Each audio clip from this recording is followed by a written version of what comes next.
and most boring.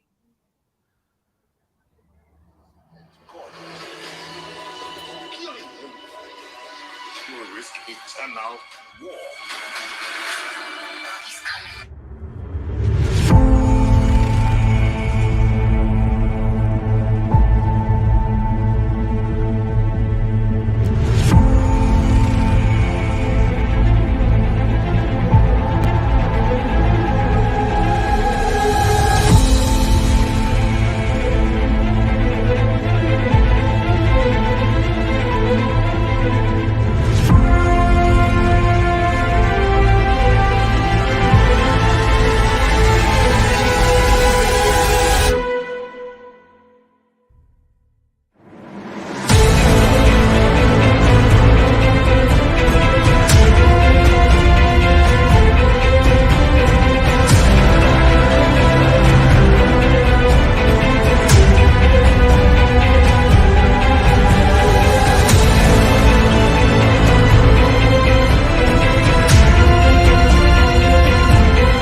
Everyone thinks because you're a zombie, you don't know good coffee.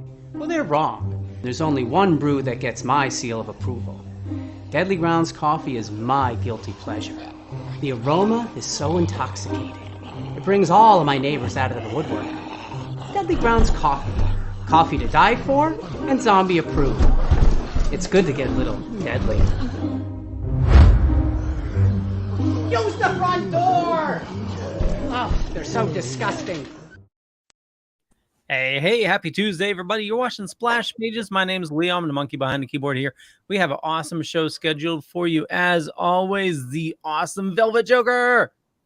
Good evening. Good evening. How's everyone doing tonight? Nice to be here. Velvet Joker here, the Throwback King, here on another Tuesday night on Splash Pages, the award-winning podcast.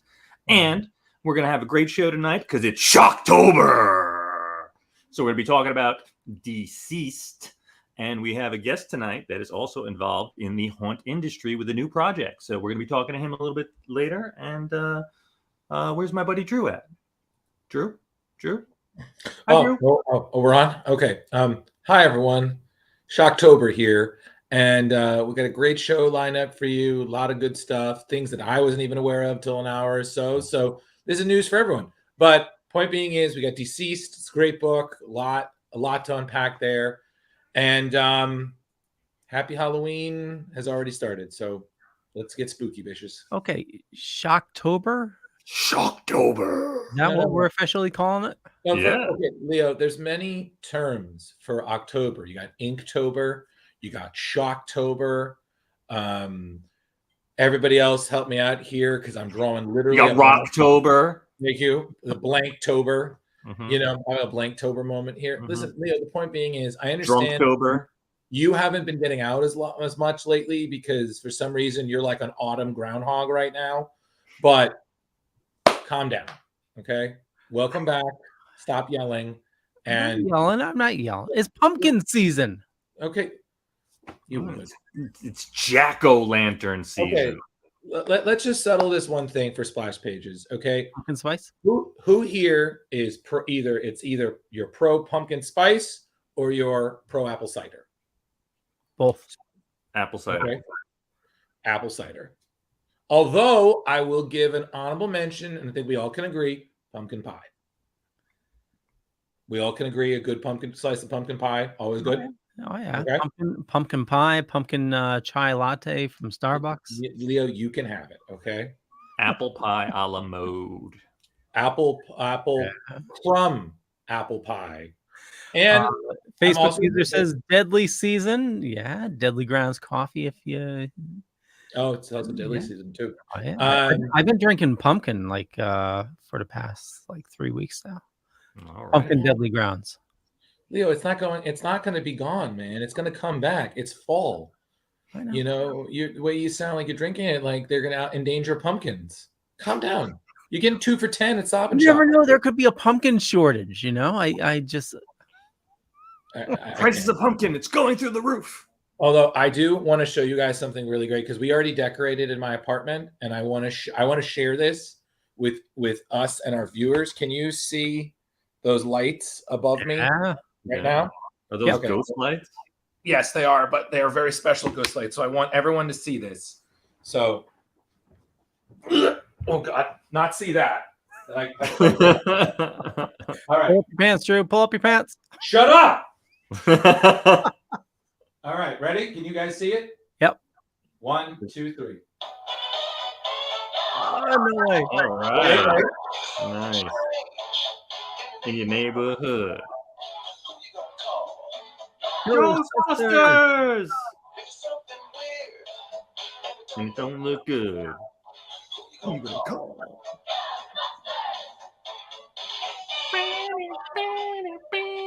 Thank you. Thank you. All right. So thank you all. And those are awesome. Thank you.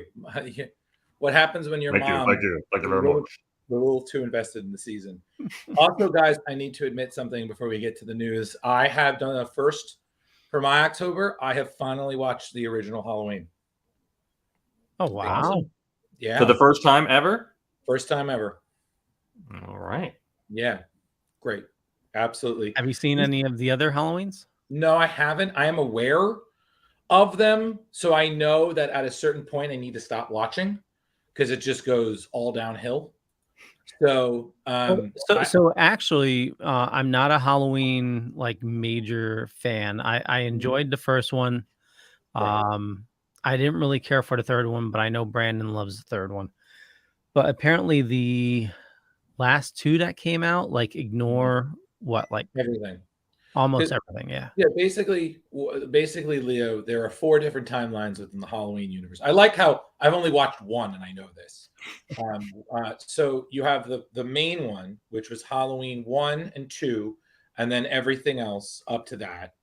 Then you had Halloween H2O, which I think is kind of similar because whatnot.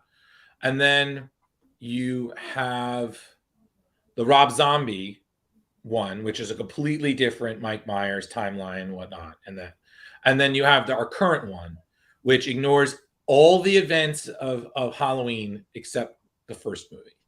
So it's literally a continuation of the first movie. So there's no Laurie as Michael's sister. There's no niece who is connected to him psychically. There's no Josh Hartnett nephew.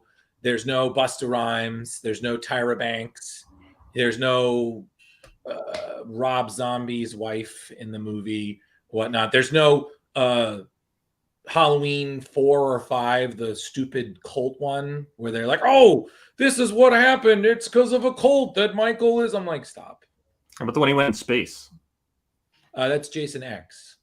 Ah. Yeah. Common mistake. But yeah, I mean, bringing back to my point about Halloween, you can tell that a lot of what that movie did became basically kind of slasher horror movie 101. And I did learn something really important, Leo, that if we want to create something suspenseful in Splash Pages, what we need to do is we have a suspenseful moment, you just a couple of keys, and then synthesizer it. So, we got a guest tonight. I'm like, wow. I should program that into the board. You should. We could have that, or we just do what we plan. We save up the money and have Randy Newman do a Splash Pages theme song. You got a nerd in me. You got a nerd in me. When the comics are turning gray, you gotta listen to what Randy says to you. Well, since you brought it up, Drew, I don't know if either of you guys tried the Munsters yet. Not yet. The I've Rob heard Zombie mixed things. Munsters. I'm gonna be I honest. got through 30 minutes. I got through 30 minutes, and yeah, I'm gonna leave it at that. That's how Okay. far I got because I couldn't watch any more. Not for I have long. I have a friend who's a big Munsters fan, and he watched the whole thing, and I believe his words were, "I want my 2 hours back." Mhm. Fortunately, I only forged 30 minutes. So Yeah. Although I do know, speaking of horror, is that I believe this month we're supposed to get that new Wednesday series on Netflix. So I'm kind of curious to see about that, to be quite honest. I'm very intrigued. Yeah. And I don't see that about Tim Burton often. Wednesday looks good. Also, we're supposed to be getting a re-release of Long Halloween, the animated version. Right. I haven't seen that come out yet. Okay. well, let's hope they don't yeah. just give us flashes of the last one and really cheap Yeah. it out as they have been known to do Or- on occasion. Well, no, supposedly they there was some cut scenes that are going to be put back in that make it like a R rating. Mhm. Great. I mean, listen. If people want to watch it, that's fine. We watched it. I said my piece. I'm moving on.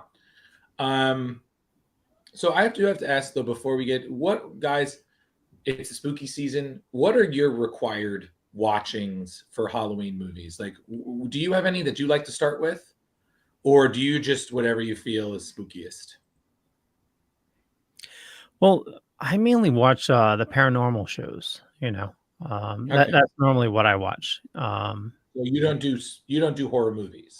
No, nope. Okay, Rich. What about you? Honestly, Drew, for me, I used to like a lot of the Michael Myers and Jason stuff when I was younger. But as I got older, I felt like horror was just going for gross out. Okay. So I kind of stopped watching that. But like if I'm in the mood for something in the Halloween season, there's always The Simpsons. They always do their Halloween special. And American Horror Story is great. Okay. Or most of the seasons are great. I'll put it that way. Yeah, in my that's true. opinion. But yeah, I don't know. I mean, we watch a lot of the murder shows regularly. Like we just watched the Netflix Dahmer thing, and we really enjoyed that. So I just also remembered, speaking of horror, something that I spoke with some friends about.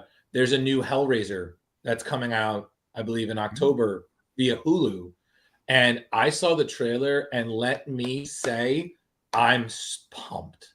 Leo probably won't be able to sleep after he watches it, but I'm thoroughly excited. It looks right on par with the first two movies.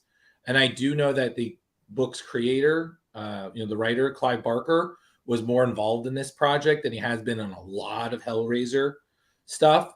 But of course, Leo, the big thing with this is that this time where it looks like there's going to be a female actress playing the character who we dubbed Pinhead, but as Clive Barker would prefer us refer to him as the priest.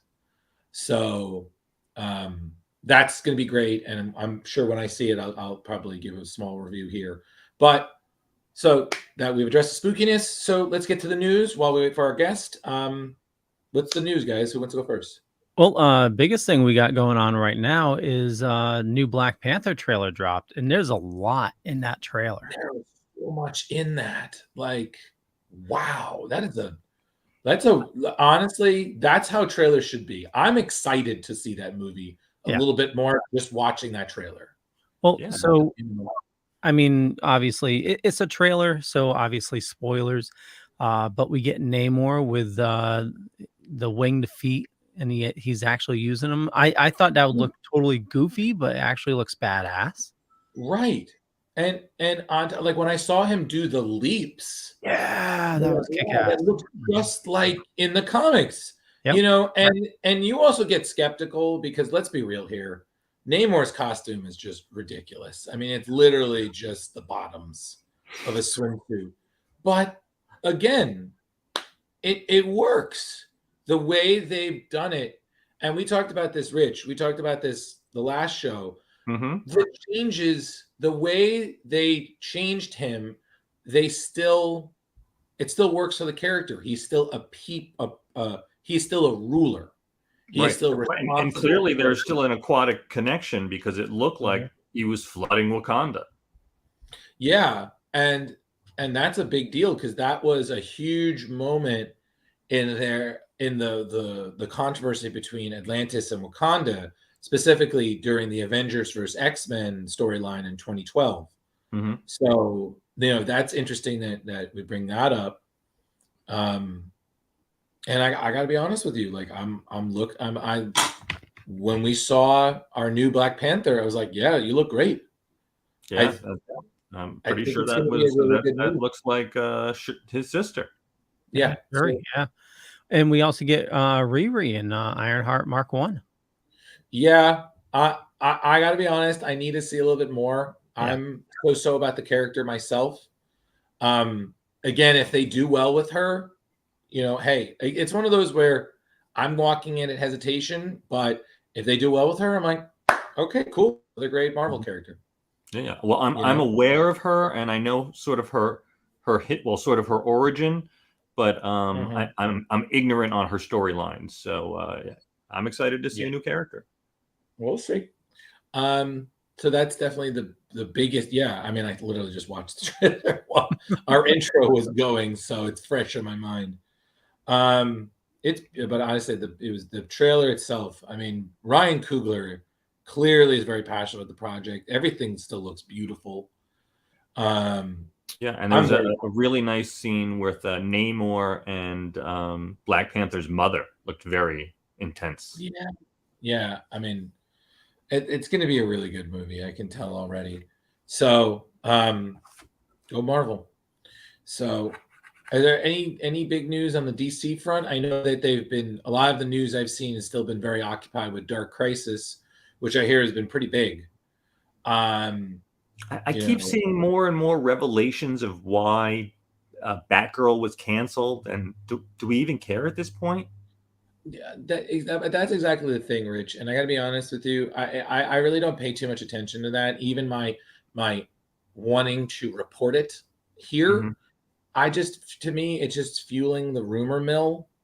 And I got to be honest, we talked about this. I still feel like it's kind of like what Deadpool did. Remember, Deadpool was canceled, and then they leaked that footage, and then suddenly, oh my God, this is amazing. Bring this movie back. And then, okay, cool, guys, we're going to do the movie. And Hey, Kyle. Hello. Hey, how's it going, Kyle? Good evening. How are you? I see that everybody else has turned. I got to turn. No worries. Yeah. No worries. Yeah, exactly. It's just everybody, Kyle. I had to make sure we'll figure this out. No worries. While he figures out his camera, just real quick, did you guys talk about Wolverine last week? Yes. Okay. We popped 2 sets of claws. It was a big deal. Yeah. Our Canada faces were very real. So, Rich, would you like to introduce your guest? Absolutely. So, Kyle, before I butcher your last name, I've said Pascuitti for years, but you want to correct me real quick? It's Pascuitti. All right. So Kyle Pascuitti. Nobody gets it. Don't even worry. The owner of Decimated Designs, which is a movie and prop and makeup company. They have all different kinds of services, which he'll tell us about, I'm sure. And he has a new product, and coming in with Halloween, he is involved in a New York City haunt. Cool. Which is pretty exciting. And why don't you tell us what's going on, Kyle? Hi, how are you? Hey, buddy. Hey. All right. So first, I'm going to hold. I think I'm the only one here on phone, so I'm just going to hold this. If it's a little shaky, I apologize. It's okay. Yeah. You can go Cloverfield with it, dude. It's fine. Get that shaky camera angle. It's okay. So now, Kyle, I know that you're a makeup artist. You've made huge props for Terrificon. Mm-hmm. You've built the biggest witch statue in Salem, Massachusetts. It's not official. No one has told me this, but I've looked through Salem, and we cannot find a witch statue that is larger than the one we made. So I'm calling it until somebody calls me out for it. All right. I think Are that's you still pretty expecting impressive. someone to go to all the statues and just bring it down? And I know you've worked on movies. You've gone to India to work on a movie. You got sick there. Well, I did, and so did everybody else on set. Yeah, there's so many things to talk about. So yeah, Decimated designs, makeup, props, effects. We kind of like to be the guys that you come to when everybody else turns you down for a project. Like, oh, is this crazy enough for us? Great, we're the guys. Right now we're opening. This weekend we opened the haunt in New York City in Times Square. Cool. Oh, look at that! And what's that called, Kyle? What is that? Jim? Publicity. Oh man, the Thanos. Yep, we built Thanos. What's the name of the haunt in New York City? Terror Haunted House. Keeping it simple. And if I go to this haunted house and I am quote unquote not terrified, do I lodge a complaint with your company, or is that just a sign about me and that I can't be scared right now? Well, dude, I'm just fucking with you. There will always be people who go to haunted houses who are not scared. And there will always be people who go to haunted houses who are terrified. We are there to entertain you. So if you leave, with a smile on your face, feeling that you've had a good time, that's all we can do. If somebody comes in who's like a Marine who just got back from overseas, there ain't nothing we can do. Nothing. But if we can make a couple jokes, maybe if we can have them see a piece of art, then we've done our job. Fair enough. And I was working with you.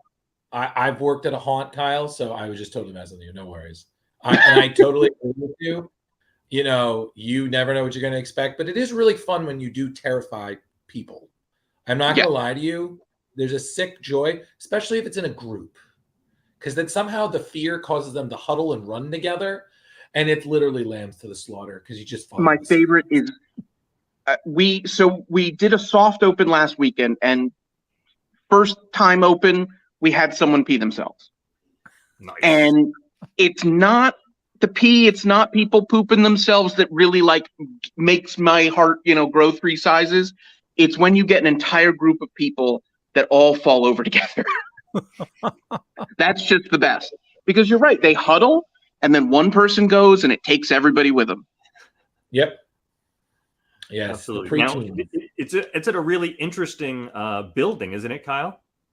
Yeah, I don't know the entire history. I know that it used to be a theater, and then it got split up into sections, and so now we're technically in, I guess, the lobby section of an old New York theater. We've got Madame Tussauds on one side of us. We've got Dave and Buster's on the other.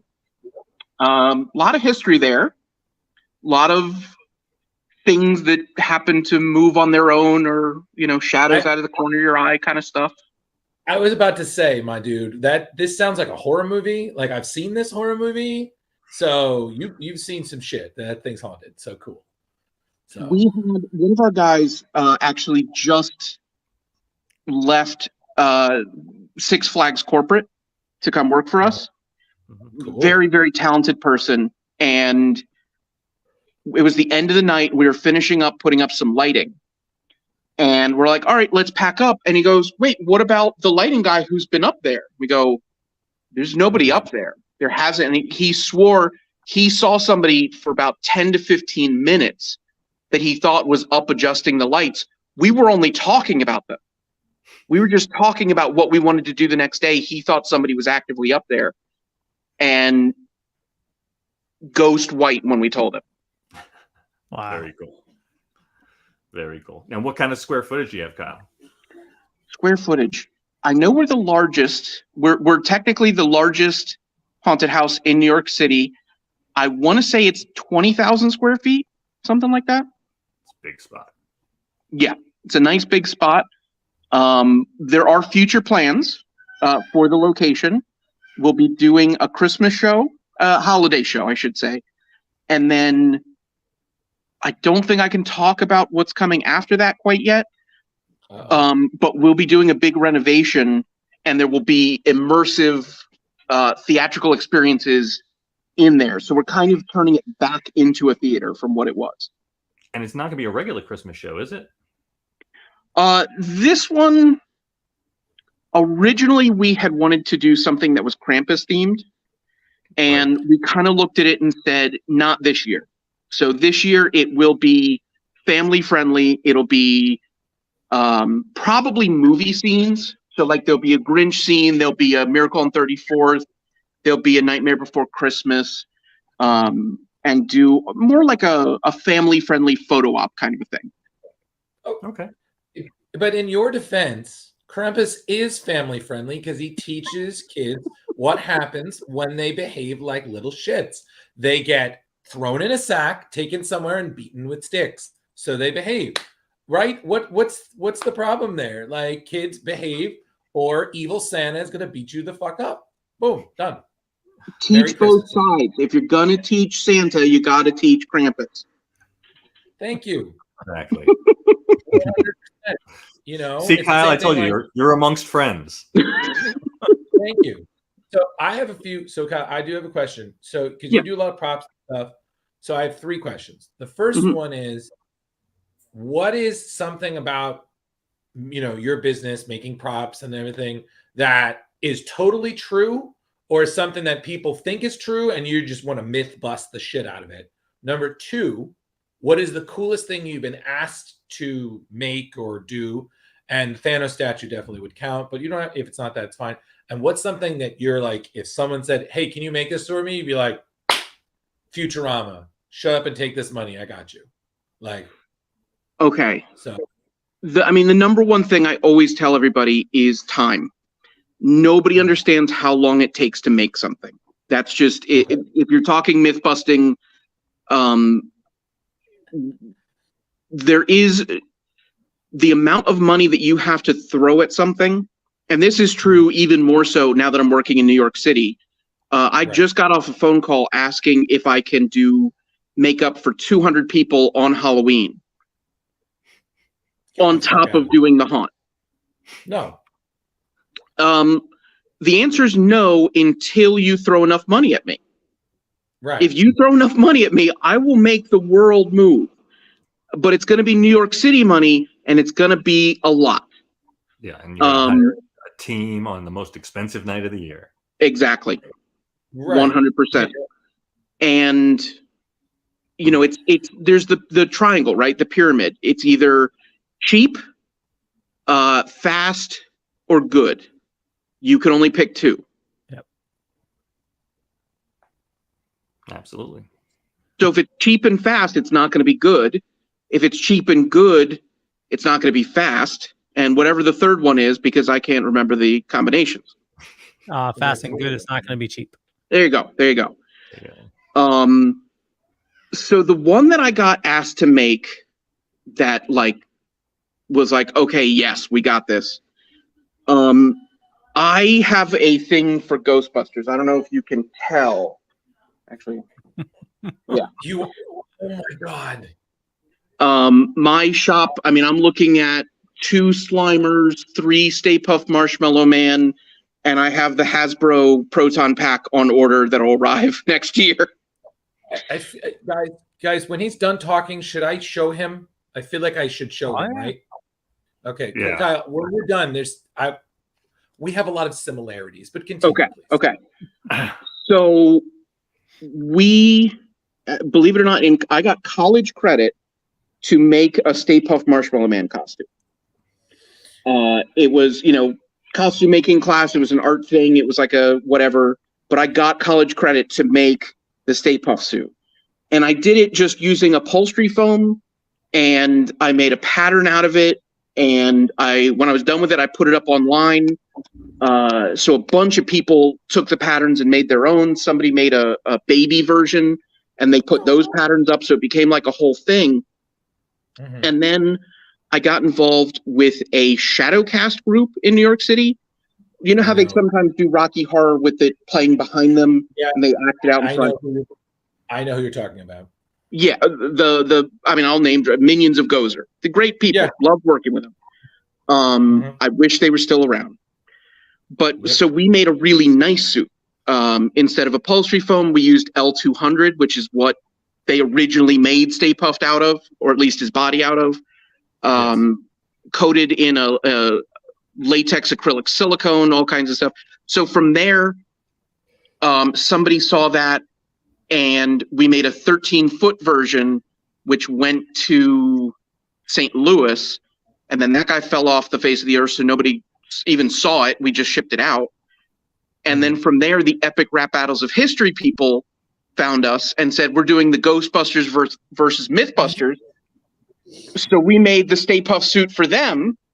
Oh my God. And then we happened to be at Transworld. I happen to be wearing the Transworld Halloween sweatshirt at the moment. And somebody came up to our booth. So Transworld is the largest Halloween haunted house trade show in the world. Cool. And Chicago. our booth, what's that? Chicago, isn't it? St. Louis. St. Louis. Oh, okay. They switched it in its early days. It was in Chicago one year, but it's been in St. Louis, I think, the last 10 or so. Wow. Okay. So we're there, and this guy comes up to me, and he's looking through my little portfolio of stuff, and he goes, "Oh, Stay Puffed. Did you get that licensed?" And I'm freaking out because it was used in these things, and I'm still a kid, and I don't know.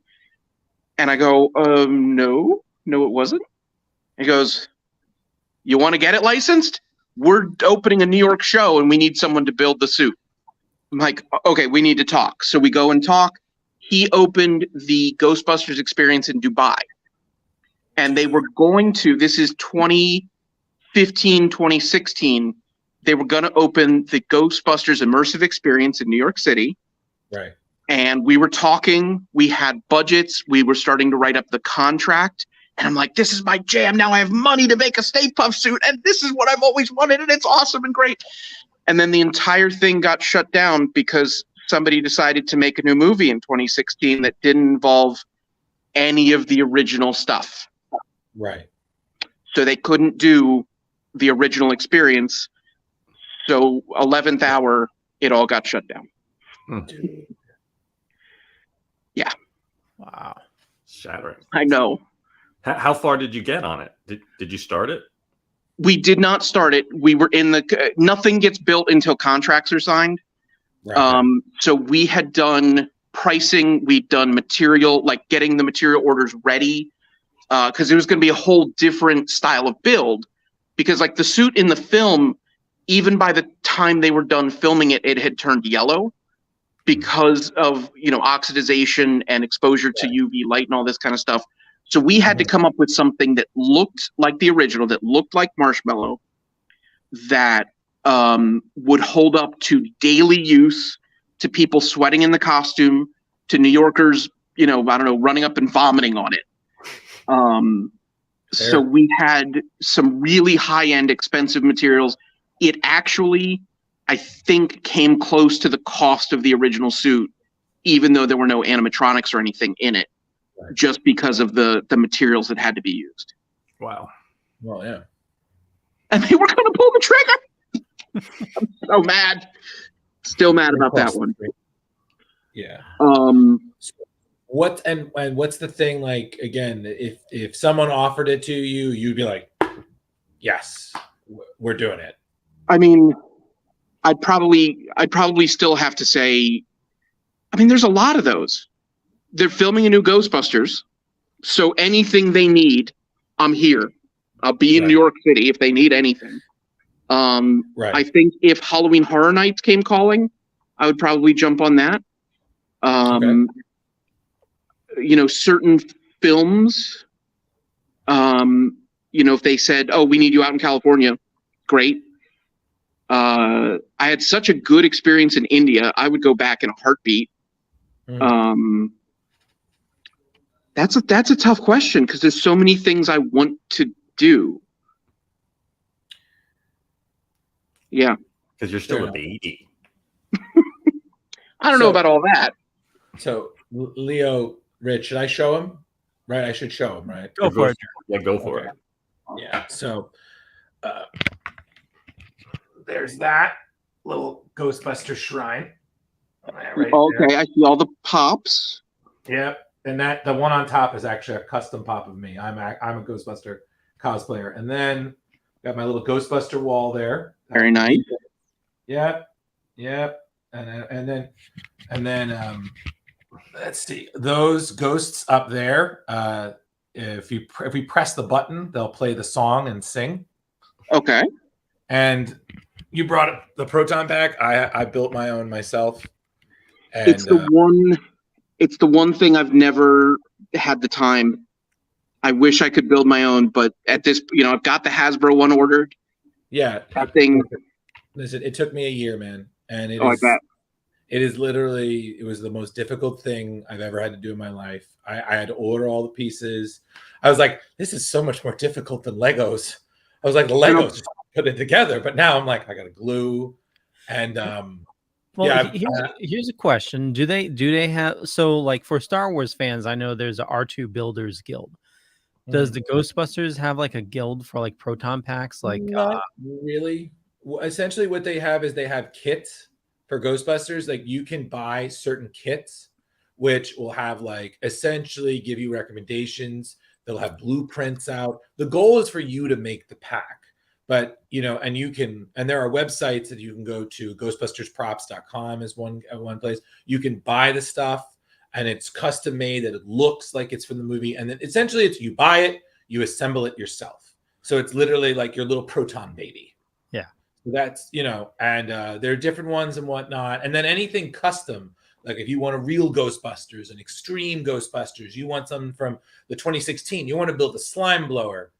That's a little harder to come by, but it's not impossible. So either you can pay someone like our guest over here to do it, in which he would be glad to, but it's going to cost you buku money. Oh yeah.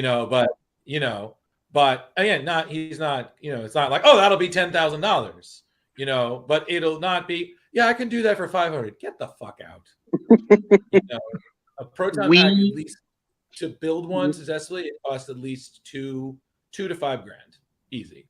Especially if you want lights and sound, because that, depending on, but especially it depends on how, because some people can do it on that. Some people want to take their time, as our guest would love to do, because he wants to make that shit legit.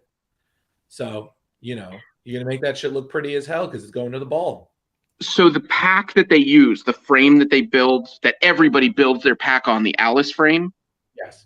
It also happens to be perfect for giant puppets and giant costumes, because it's so easy to work with.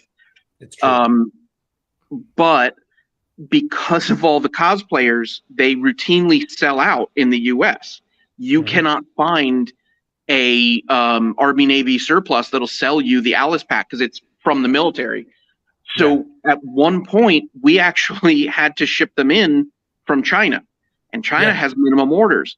So in the back of my shop, just sitting here waiting for puppets to be built on them, are about a dozen black Alice frames that now I'm kind of like, am I going to be selling them to cosplayers when the new Hasbro pack drops and everybody needs them and nobody can find them? Yep, you will. And you're Oh, yeah. gonna, and let me just tell you, you can just make that rain, that proton money, my dude. Like, because it's literally a Field of Dreams situation. If you sell it, they will come. Oh, also the Hasbro pack, they stopped taking pre-orders for that, right? Yes, they did. It got so quickly, and I chose not to, and I kind of regret that. But my girl was like, "You already have one proton pack. Do you really need another?" And I'm like, "My heart says yes, but my pocket says no." But plus on top of, let's be real here, a couple of years down the line, someone's going to be selling it for like $200, and I'll be like, I'll take it. Like, sometimes, Leo, it's just about waiting. Yeah. Especially when you're already a Ghostbuster, you were like, please, like, y'all have fun. Absolutely. So, Kyle, now you've been involved in haunts for way over a decade.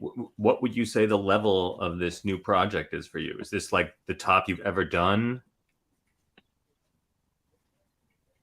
So New York City is an animal. Mm-hmm. It's a completely different animal. This is being run like a theater. We have a front of house manager, we have a house manager, we have a cast manager, we have a lighting person, we have a sound person. I'm not used to that.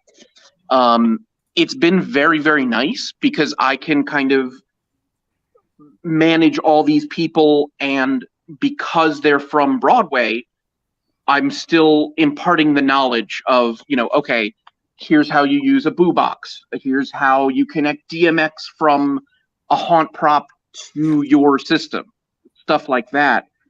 So in many ways, it is the most high level haunting I've done. I would say we've been involved with projects that were a slightly larger scale. We did one up north of Salem, Massachusetts, that was in the woods, that we built an entire mansion out of shipping containers. And the budget for this and the budget for that are actually very similar, but because it's New York City, it's a whole different thing, I think what you're seeing this year is a first year haunt in the most visible space in the world, in Times Square. I'm very excited about this. I think we're going to have a ton of people running into the streets of Times Square. But I'm even more excited for what's going to come in the future, because the plans for this place are insane. Being able to do a haunt in what is essentially a black box theater that is set up specifically for this and specifically to bring an environment to life. There's no other place that does that. Right. That sounds incredible. Now, now your regular business, the Decimated Designs, is in Northern Connecticut, and now you have had to temporarily relocate to New York City? I just came back from a 2-week stint down there. Before that, it was another week. And then I'll be heading down tomorrow for Thursday, Friday, Saturday, Sunday, and coming back Monday, Tuesday. So I'm working out of both locations at the moment. Pretty much until New Year's, I am primarily living in New York City. Are you getting any sleep? Believe it or not, New York City does sleep. All the restaurants do close. And my rule with them is that I get 8 hours of sleep. I made that a rule. No matter what happened. I don't care if we work till 5 o'clock in the morning, which we have. The next day, I roll over and I get my 8 hours. Right. That's been my one. I'll work to the bone, but that's work it. Till 5, but you'll wake up at 1. Yeah. But it's been a lot of fun. The last couple haunts I've done, I've been the guy. Yeah, I've been the one running it. I've been the one owning it, operating it, doing social media, build, lighting, sound, and just being able to kind of like manage and stay in my lane. I don't have to do anything with social media for this one, and it's amazing. Yeah, because you're a partner in this project, correct? I am. I think I end up as a co-producer or something like that. I don't know the official title, but production manager, head of makeup, and somewhere along the lines of like co-producer or assistant producer. I don't know how they name the producer roles. Yeah, as long as the check keeps coming. Yes. So, name it again. Rich, do you have this information? Because I feel like after we're done, I'm going to see if he has any job openings, because this all sounds fantastic. And yeah, Kyle is good. We've become friends. I've met him through Terrificon from I think the first. I think you did the first year, right? The first year at Mohegan Sun. I've done every year of Terrificon except this last year. Right. Let's see. So you did Thanos. No, you did the Thanos statue. Mm-hmm. You did the Galactus head. We did the Galactus head, which is now down in New Jersey. Oh, really? The Galactus, we just opened. Well, we just built a bunch of stuff for A&S Comics in New Jersey. Mm-hmm. They got Galactus, Venom, Hulk, and a 4-foot-tall Goku Funko Pop. Nice. Cool. Now, how do you fabricate all that stuff? So let me just tell you, in the next hour entirely how I do every single thing in the shop. I'm assuming it's designed on a computer. And then so is that all made Galactus with foam, or do you print it, or is it a combination thereof?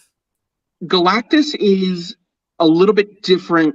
So we did Galactus, and I don't know if you have a picture of the Attack on Titan head, the Colossal Titan we did.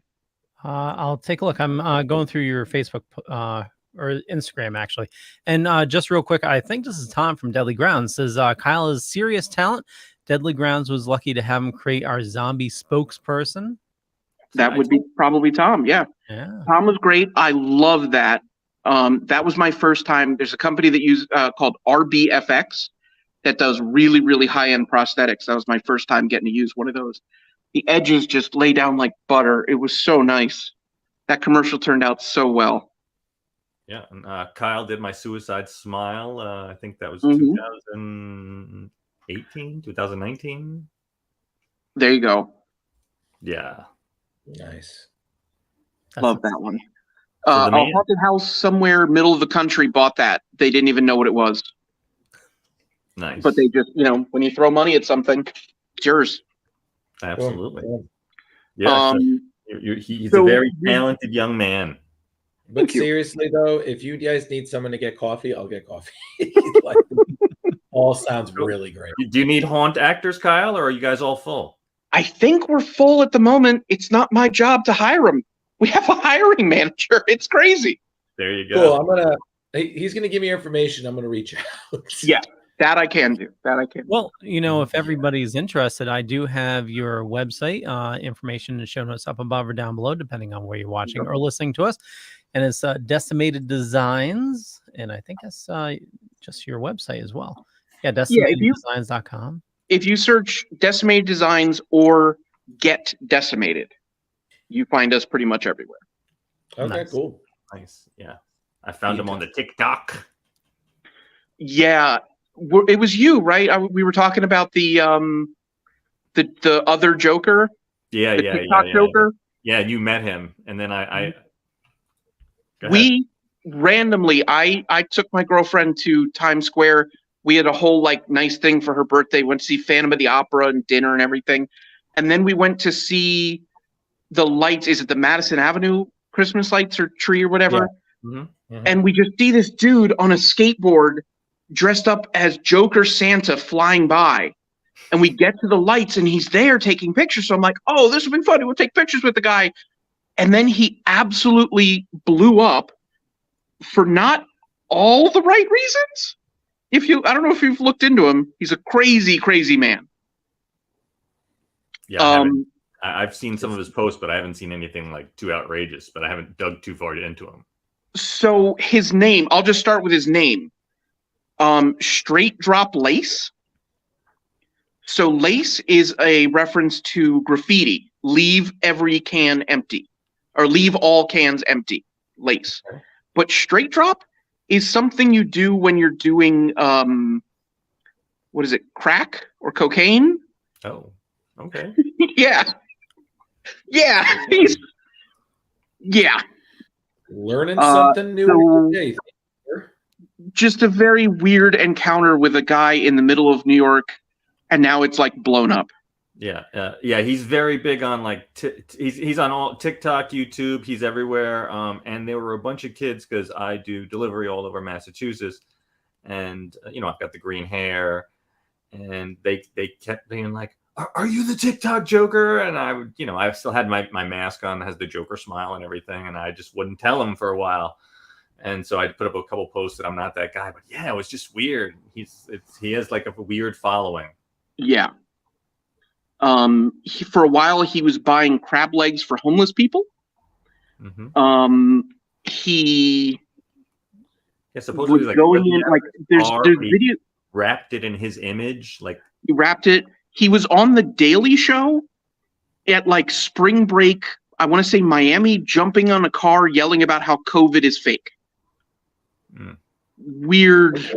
Like Joker, the Joker brand does not need that kind of energy. Right, I agree. But yeah. Interesting. So this is the newest project, right, Kyle? Or is The there something Haunt? else? The Haunt. Do you have anything else in the works?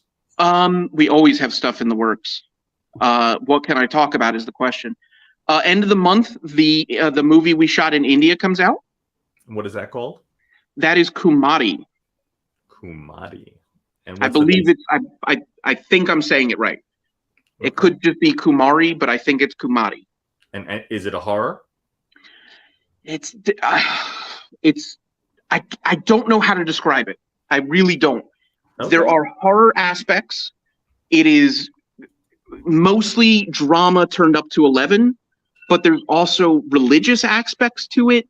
There's cultural aspects to it. There's the whole, it's talking about the arranged marriage situation in India, and it's very much against it, but then it has this overarching 100-year religious thing. Sorry. So it's a very complex movie, sounds like. It's a very complex, and then the trailer has parts of it that I never read in the script.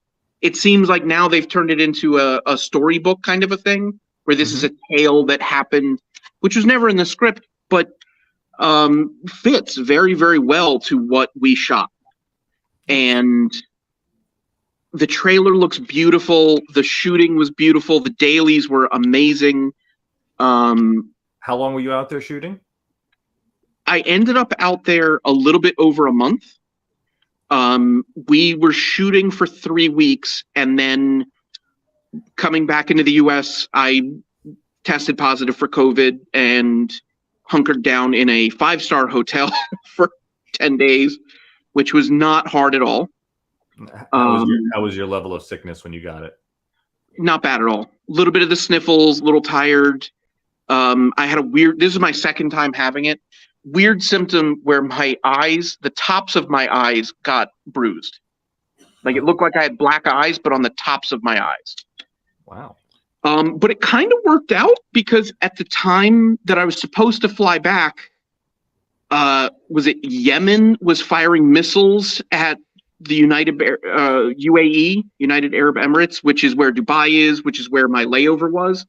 So I was like, I don't mind waiting this out a little bit. Yeah, I imagine that. I go to shoot a movie and end up in the middle of an international conflict. Right. So no movies in Ukraine or Russia anytime soon. No, actually, they tried to send me to Russia on the flight back. They're like, oh, if we do this, we can get you in a day earlier. And I was like, nope, we're not doing that.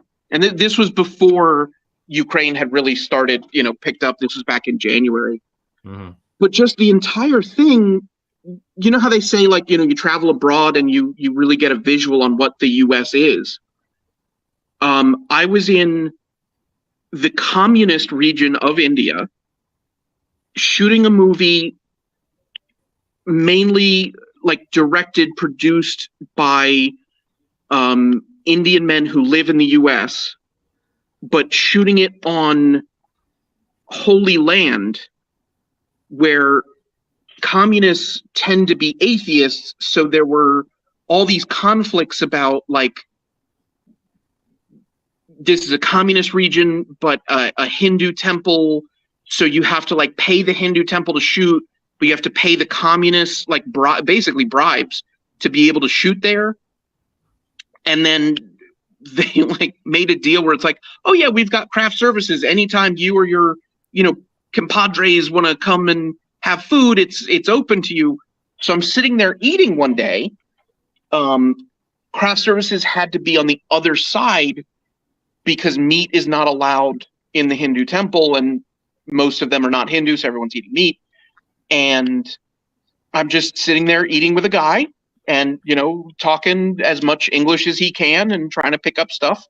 And the guy leaves, and the producer comes over and sits next to me and goes, "Oh yeah, for a while he was the most wanted man in India. He murdered a ton of people." And I'm just like, I'm glad you told me after. Because if you had told me while I was in the middle, I think I would have just ran. Wow. That's crazy. Now, is the director Nirmal Sadev? Nirmal Sahadev, I believe. Okay. Again, I could be butchering these. But Nirmal, yeah. And then the producer, Jiju, he has a couple of things that are out on Amazon right now that are doing very, very well. It's gonna be a long movie. I know there's here in the US we talk about like, oh, the Snyder cut and being cut up and should have been episodic and whatever, but like every movie in India has an intermission. Wow, that's so cool. So this, I'm guessing it'll probably be like 2.5 hours with the intermission. It's going to be translated, I think they said, into 12 different languages, none of which are English. So we'll get it in subtitles. I want to do some screenings of it. I'm hoping to. Are you? I don't know much about two of you. I know a little bit about the third. Are you in Connecticut? Are you in Massachusetts? Where are you guys at? Leo's in Connecticut. He's by you. And, okay. He's up in the Hartford area. Nope. Westchester, New York. New York? Yeah, New York. Nice. Yeah, Drew's down in Westchester, so he'd be apt to go down to the haunt for sure. Nice. At some point, I do want to do a rent out a theater, or even if I can get the drive-in theater and do a screening and just invite everybody. Very cool. Yeah. You thinking what, like Mansfield, or are you looking in New York, or? My guess is Mansfield is probably too expensive to rent out. The Southington Drive-In right here near me, they do all kinds of charity events. That's kind of what I was thinking. Nice. But if enough people, hey, if we charge, like $5 a head, get Mansfield and have the nice little snack bar they have there. Yeah. Oh, yeah. One. I'll come on down. I'll make the drive. Nice. Sounds fun. What? And then we pick a horror movie and we do a double feature. Yes. Making a whole. All right, very enthusiastic. Yeah, and so is anything else coming out? Oh boy. I have a secret project. I know it sucks to tease about these kinds of things, but it's the one it's the thorn in my side, because it's the one that I most want to show people right now. Okay. We got approached by a company that is not everybody's favorite. Okay. And they kind of said to us hey, we need big, weird, crazy, bloody things. You make weird, bloody things. You don't have to put our name on stuff. When you share pictures, we won't put your name on stuff. And we just went, sure. It's not. Is it an existing property? Yeah. It's not. I mean, it's nobody. It's not like the Republican National Convention or anything like that. It's just one of those. I mean, when I say it's an existing property, I mean not that it is this, but I mean it was like The Predator or a series that already exists that we're aware of, or is this something totally new? It's an existing company. We'll say that. Okay. And their stuff kind of sucks, and we've been working to improve it. And this thing that we made, we've done some little stuff for them that's gotten a little bit of attention here and there. And this one, I think it's part of a campaign that they're doing that's already existing. But they did it in Photoshop, and what we did was make those Photoshops real. And I think it's going to be nuts when I think a lot of people are going to be talking about it. I don't think anybody's going to care about the campaign, So, but I think when people start seeing the things we made for it, it's going to be one of those water cooler kind of topics. Awesome. And to do what we did, we developed new processes with 3D printing and 3D scanning. There were things that people said, materials that people said could not be painted, that we figured out how to paint. That once this comes out, that kind of information I'd like to share in the cosplay forums and stuff, because it'd be really helpful. But I just have to keep everything under wraps until it comes out. Sure, absolutely. I figured it out. Did you? Well, you said it's a property that not too many people care about. It's going to be a giant Morbius, and it's going to be a Morbin time theme, right? Leo, he has not given us any NDAs. Don't create a problem where it doesn't need. There's no Morbin time. Okay? I swear to God, man. If we could make it better, then we did. I'll just say that. Yeah. Mm-hmm. There's no way you could have made Morbius better, sir. With all due respect.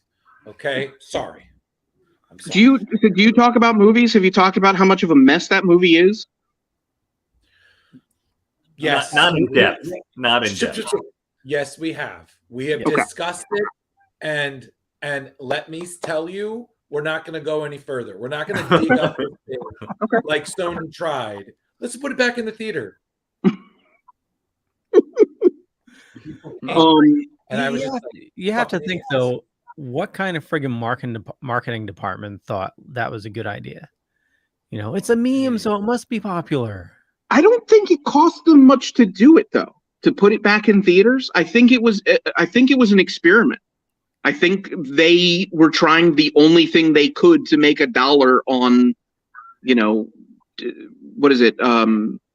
Shine a turd, polish a turd. Yep. Listen, my man, I would give them $20 if they could just take it out completely and then put it and go take it Old Yeller style, bring it out back and shoot it. Okay. I don't, but if you're gonna do a full MCU view party, Vulture shows up, so you got to include it.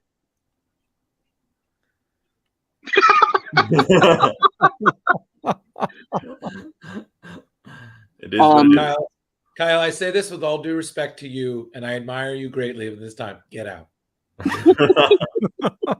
Okay, can I talk positive then? Because there's anytime I talk on any podcast that is talking, comic book culture, have you talked about Legion?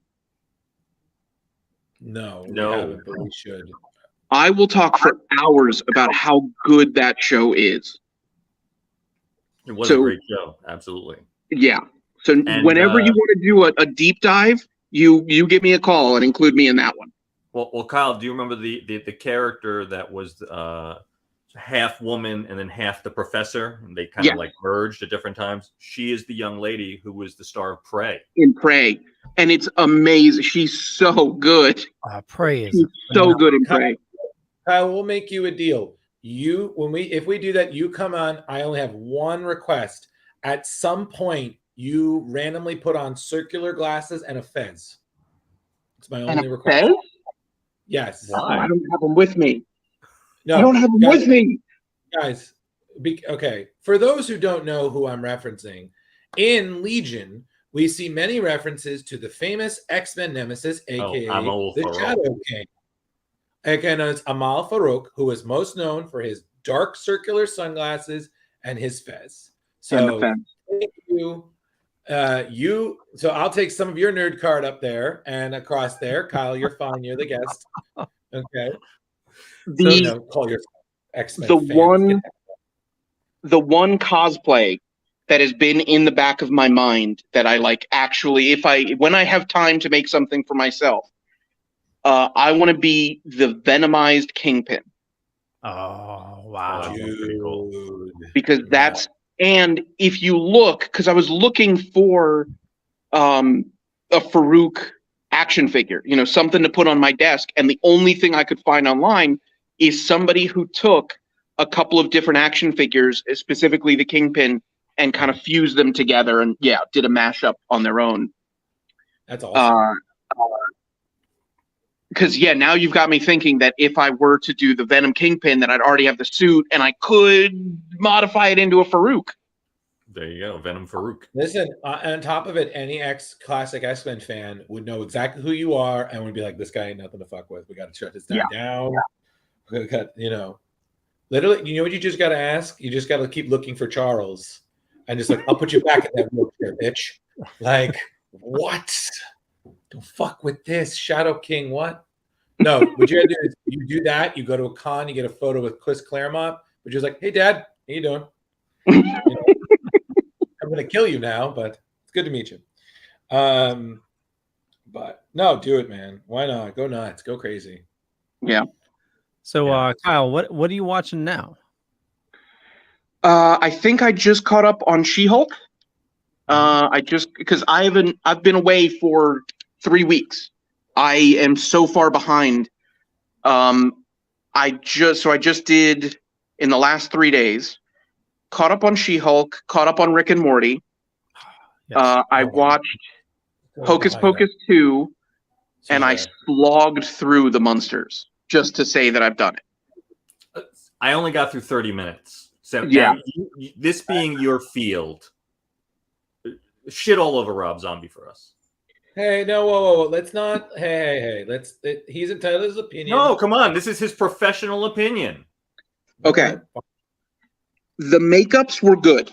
I know a lot of people are going to have a problem with that.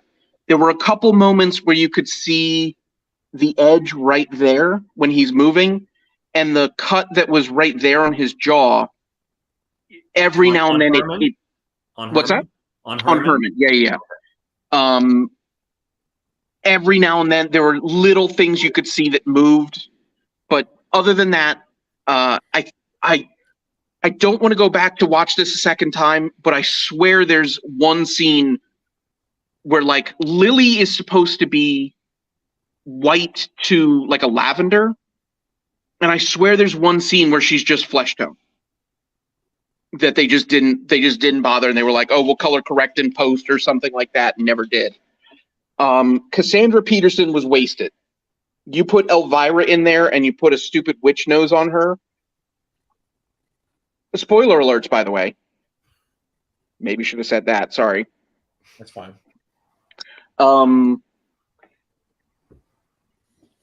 Yeah, as a makeup artist, it was good. I will say that. I had problems with the lighting early on because it's harsh green and blue and purple and orange and red. But that is the slowest movie I have seen in a decade. Nothing happens. Ask anybody who has watched it what the plot of that movie is, and watch the confused look that slowly spreads across their face. Well, it just seemed that Lily needed a man. That seemed to be at least the But that wasn't the plot. No? That wasn't the plot. The plot was like she needed a man and then the home, but then the home was only an issue for a minute. Right. All right. They solved the, like, you go into it thinking that it's going to be Grandpa versus Herman Munster, vying for who gets, to marry Lily. And that's done in the first half of the movie. And then the second half is, again, spoilers, we sold the house got taken, but then that gets solved like it's not even an issue. It's literally just them living their lives for 2 hours. Right. Grandpa is good. I'll say Grandpa's the best character in that movie. I've heard that. And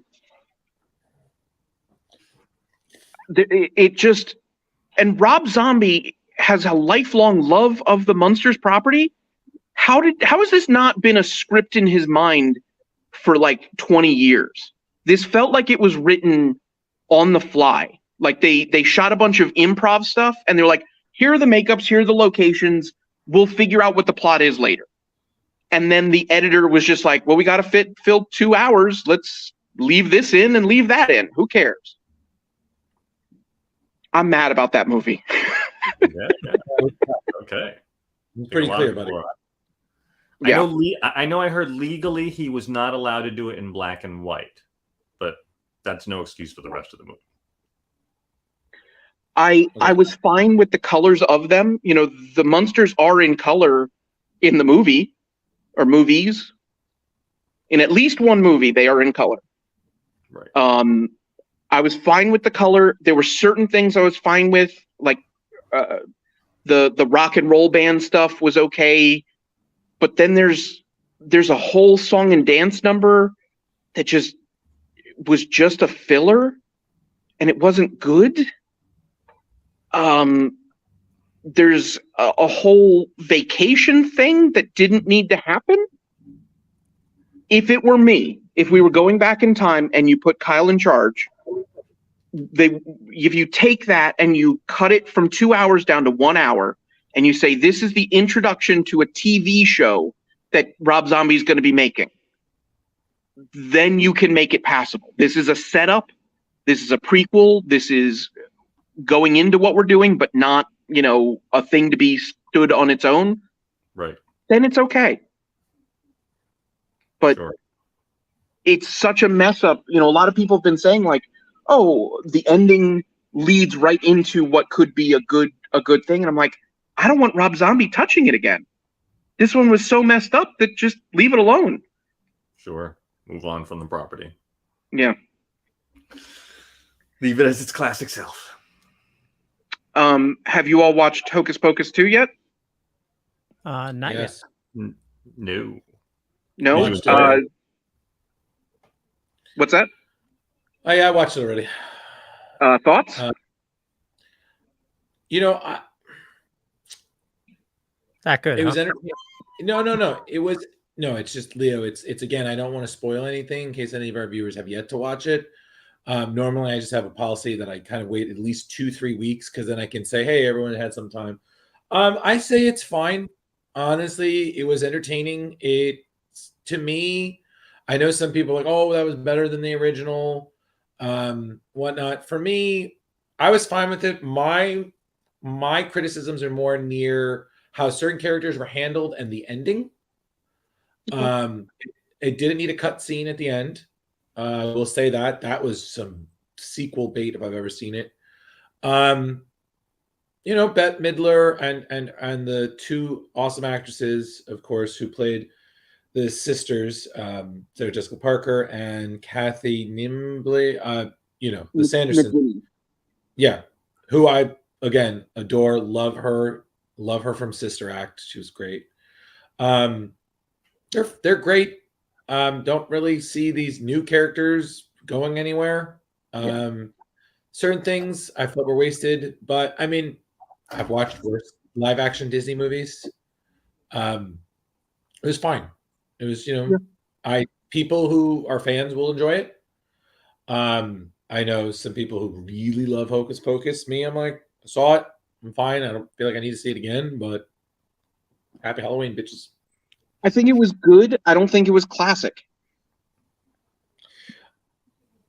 This is something I've said to people before, again, being a fan of movies. I feel a lot of modern movies don't have that long-term longevity that a lot of classic movies do. And simply because a lot of them would rather play it safe and bank on things like nostalgia and familiar formulas instead of trying something new simply because of being afraid that it'll fail. Yeah. And that is to blame. And then Hollywood now is to blame for that because it's better following genre, following formulas, because they're guaranteed safeness. You know, you will make a profit. You could have another one. You'll get paid. It's cool. We're beyond an era where people take chances. You know, the ones that take more chances are independent films. They're taking a lot more chances. And, movies are just too expensive to waste going into the theater. If you really are passionate about a film, go. Me, I am so glad I didn't see Morbius in theaters because I would have just demanded a refund about as quick as I did for Matrix Revolutions. Because no. But that's my feelings on that. That's my 2 cents. Yeah, a lot of modern day movies don't have that rewatchable longevity. Like we were just talking about classic horror movies to watch this season. I just watched Halloween, the original, for the first time. Great. So glad I finally got that done. But there's some that every year I love watching. Like, honestly, as it gets closer to Halloween, my favorite is Trick or Treat, which they have announced that they're going to do a sequel to, and I'm pumped because I love that movie. But this is like the third time that they've announced that they're doing a sequel. Well, I'm fine with it. I'm 3 times just as excited. So whatever works, my dude. There you go. Know? It's just, again, listen, there will be movies. People will be paid for them. Hello. You know? We are getting Werewolf by Night in 3 days. Bam. Oh, yeah. I didn't know it was coming that quick. Yeah. That's exciting. I haven't seen any marketing for it. I think I just saw like a poster like 2 weeks ago. That was it. Well, Kyle, if it's going to be good, you can believe these 3 nerds will market the fuck out of that. Okay. The trailer was phenomenal. There's a trailer? Yeah. I've seen the trailer. The trailer even has Swamp Thing in it. What? No, not Swamp Thing. Man Thing. Man Thing. All right, I'm gonna. When we hang up, I'm gonna have to go look at this. Yeah, you're gonna have to YouTube it. We could be getting it could be small. We could be getting a Midnight Suns just without Morbius. You know, listen. This is the MCU. They have already confirmed a Ghost Rider. Okay, and now we get some Blade. Yeah, vampires have popped up again in Marvel. I mean, just the last episode of She-Hulk. Are we sure he was a vampire? I looked up. I wasn't. I knew about the Taurus guy. I knew he was an existing character, but I looked it up. All those characters existed. The guy with the sword. He's actually a mutant that sends bioelectrics through his sword. Porcupine Man. I actually did remember him, and Sauron, I think his name was. He was in the Blade series. Interesting. Wait. Sauron? You mean the pterodactyl guy who wants to turn people into No. You're not up on the latest episode of She-Hulk. It's a vampire, and I could be butchering his name. Maybe it's Soran or something to that effect. Cool. Yeah. Because when we get the psychic pterodactyl, then we've reached peak MCU. Oh, yeah. Man. And well, Kyle, I mean, you do know the news, that the Deadpool news, right? With Hugh Jackman. Yes. Okay. Yeah. Love that one. I never thought we would see that ever. And the possibilities of the different timeline versions of Wolverine is pretty exciting too. Yeah. It's really amusing because the Logan director was like, no, we're good. He still died. Like, this is probably someone else. Who knows? But we're good. Like, calm down, everyone. I'm excited too. And I just feel like, I mean, that's a huge get, right? But there's gonna be something that they're keeping close to the chest about that movie. You know, like how Juggernaut being in Deadpool 2 was, nowhere in the marketing, I don't think, and then came out of nowhere. If Hugh Jackman's in this one, they're doing something crazy that they're not going to tell us. Of course. Can't wait to see it. Can't wait to see it. He still has that time traveling gadget, right? Yeah, absolutely. From the end of 2.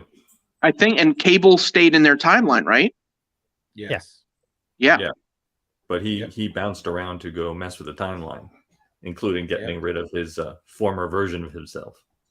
Yep. And killing Rhino. The merc without a mouth. Well, also got rid of himself as he's reading the Green Lantern script. Yeah. Mm-hmm. Thank you, Canada. Is there any universe in which Cable fights Thanos? Like, how do we swing this all the way around? Oh, it's going to be a few years for that one, Kyle. Well, I'm thinking maybe another decade, because they got a lot more work to go through. I'm sorry, I just was doing some Doctor Strange scanning realities. It might be there, but it's I don't want to point to one, because then one member in this room will die, and I don't want it to be me. So Fair. Kyle, would you take an MCU project?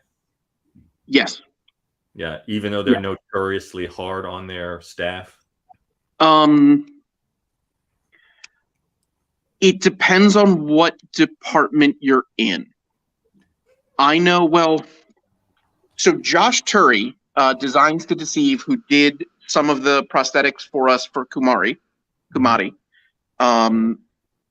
He did basically any prosthetic you saw in Daredevil, Luke Cage, any of those shows. He was the guy. Nice. So like when someone gets sliced in the chest with a sword, that's a prosthetic that he ran, in his shop that day. And watching and hearing the stories from him, yeah, they're long days, but they were not treated as poorly as I'm hearing, the effects artists were treated. Okay. The CG guys. A lot of it, because that stuff was so slapdash quick, and it's we made a right hand slice wound when it needs to be a left hand slice wound, and it's just the continuity's not going to line up. And as long as we're geeking out, I did call him out on. There's a black eye in Punisher that looks really bad. And it was one day that he couldn't make it, and somebody had to do something. And then because of continuity, he had to do the exact same. So there's like 2 episodes of this black eye that doesn't look right because one person was just like phoned it in. Oh, wow. And nobody's going to notice that but me. Right. Of course. Yeah. Oh, wow. That's funny because we hear all the rumors, and you talk to the people every day. Not every day, but I get my moments. I got to hold the molds for not that I've watched the show, but Gotham. Mm-hmm. Oh yeah. His little penguin nose. You see, it's just the tiniest little prosthetic. It's just so cute. Very cool. Gotham was really good up to a point. I've heard. I do need to go back and watch it at some point. Leo, let's not go there. Let's not go there. I think Monahan did a great job for his Joker. There were things that were good, but we're not going to go there. I don't know how much more time our guest has, and we still got to review our book and things. So let's not, Leo, don't take me down that rabbit hole, man. Just really quick. Speaking of sword slashing, I finally saw Bullet Train. Holy shit, is that a good movie? Yeah. And interestingly enough, a lot of the Deadpool connections was there because you had Zazie Beetz is in that, and of course the Star, and he was in Deadpool. He was the Vanisher. And then we get a little cameo of Ryan in it too. Oh, nice. Yeah. Is Ryan Reynolds in Bullet Train? He is a cameo. Yeah, he is. Oh, cameo. Okay. That's cool. Yeah, movie's friggin' phenomenal. I highly recommend it. I thought it was pretty good too. We just watched it as well. Yeah, nice. It felt a little. It felt kind of Quentin Tarantino-ish. Mm-hmm. But I definitely was digging the interpretation. Yeah. Okay. Cool. I'm going to have to head out in a moment. Yep, that's fine. But I want to ask about a nostalgia thing. Mm-hmm. Go for it. Does anybody remember a quickie little? I don't even. It wasn't X-Men. It was maybe Gen X or something that I want to say Fox did back in the 90s. Yes. Does anybody remember that show? I'm remembering the guy that stretched. Was that Skin? Yeah. Okay. Vaguely, very vaguely. Yeah. I want to watch it. I haven't. It's been 30 years. Yeah. And I cannot find it anywhere. So if anybody can find it, send it my way. Get Decimated. Hey, Yo-Yo says he remembers it. Gen X? Was it Gen X? No, is that the name of it? I don't know. No, I think it was something like that because remember they couldn't say X-Men, and now everything is very loosely based. So they because again, around that time, Marvel was still going through some shit. So it's one of those like, hi, we want to make money, but we don't want to give up our characters. So, it's kind of like how, if we all remember, if we're talking nostalgia, we're going to remember Birds of Prey and how well that did. You don't actually see Generation Batman. X from 1996. Yeah. I mean, there was There you definitely go. the comic, but I haven't found the cartoon. No. yet. Because I remember seeing trailers of it when I was a kid. And even then I was like, what the hell's this? Generation X. I was like, these mutants? What budget crap is this? I'm gonna have to dig into that after the show. Okay. I'll do some digging for you. Yeah, listen, if anybody can find it, it's Leo. Yeah. yeah. Kyle, thank you so much for your time tonight, and Thank you guys for having me. All your projects, and like we said, the links are above and down below. If you guys want to check out his Haunt or the Get Decimated website, there's some really cool props and things that he's worked on before. I'm trying so hard to update things. It's just impossible right now with everything we have going on. And pictures I can share, pictures I can't. I never know. Listen, Kyle, do yourself a favor, okay? You remember that thing you talked about? Go do it. Go get some sleep, please. Okay. So, Kyle, where do you like people interacting with you on social media?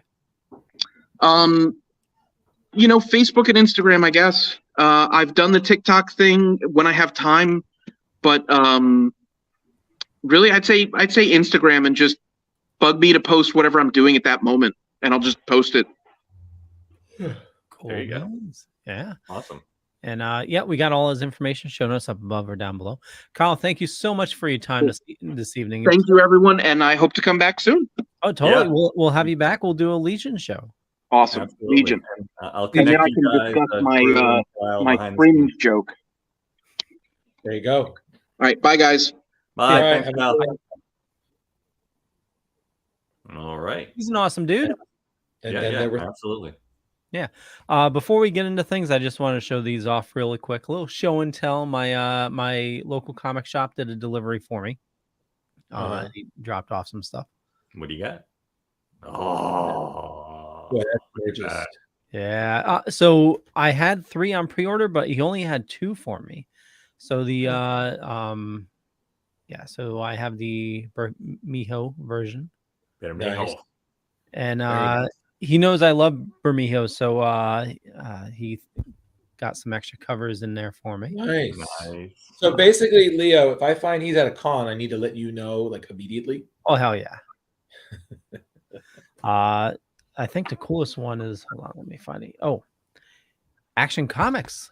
Bermejo did Action Comics. Nice. And he has a new art book out. Wow. Yeah. Yeah, Rich, that's a fan right there. Yeah, man. Leo's emptying his pockets, boy.